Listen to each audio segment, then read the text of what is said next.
Louay, it's a pleasure to meet you at the Seamless event. You're going to have a great panel discussion in a few minutes from now. Tell me what you're going to speak about and introduce yourself to my audience. Well, it's a great pleasure to speak to you, Srijit, and thank you so much for doing this. My name's Louay Al Samarrai. I'm one of the founders and managing partners of Active Digital Marketing Communications. We're a specialized technology, PR, and marketing communications consultancy covering the Middle East region. And today we're in a panel discussing the impact of artificial intelligence, or AI as everyone calls it, on the communications industry with regards to how content is changing, for example, what we're doing right now, and how creativity is going to be impacted by AI. Because at the end of the day, a lot of what AI is doing today for the communications industry is it's taking away a lot of what we call the basic type day-to-day activities that teams use in their agencies that is fairly time consuming but doesn't really generate a lot of revenue for the agency. And what's happening with AI is it's taking those tasks away and it's leaving more time for those people to think creatively about what they can do for their clients and how much more impact they can bring their clients' campaigns to run in the region. And we know this is a wonderful region which has different markets and different demographics. So being able to apply that thinking of how are you going to promote those clients, how are you going to get their messages across to those key stakeholders is going to be where the brains and the ideas are going to get focused. And AI is going to help us to focus that more than focused on the day-to-day clunky types of activities that don't really contribute much value, but are necessary to run a client's campaign. Louay, let me ask you this. AI, everybody keeps talking about it. What stage are we in? And, tell me, are we still in the pedestal stage of understanding AI? Or are these companies really doing big on the surface of it? Or is it just all talk and no real action? It's an excellent question.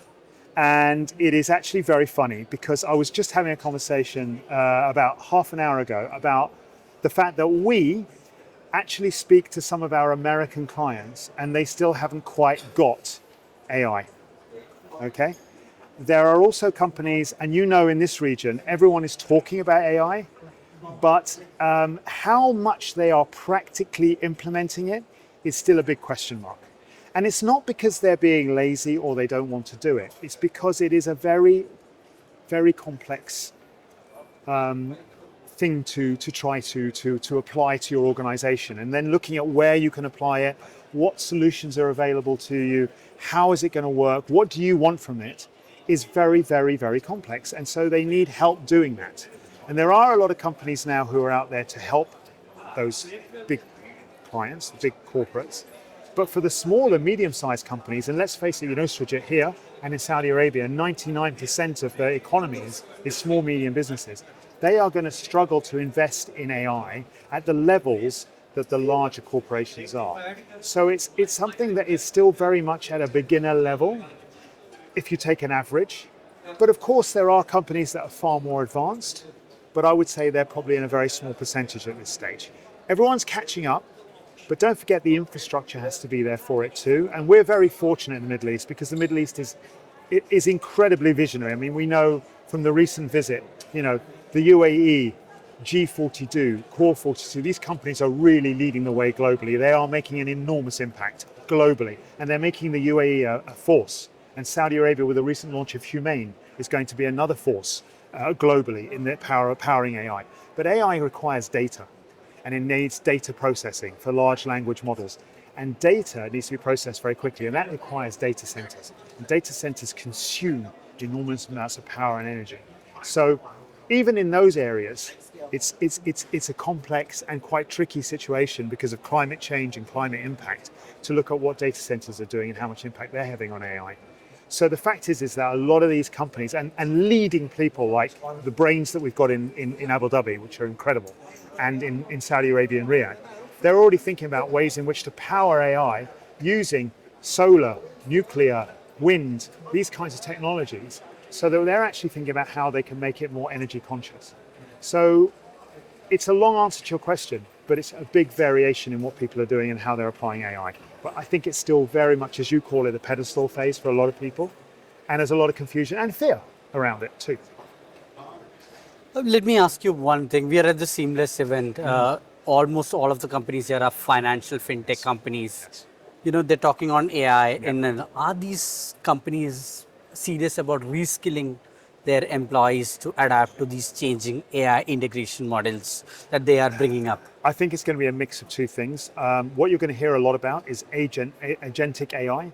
So this is where you're getting AI bots that will do a lot of the work that a lot of the customer-facing call center type staff were doing.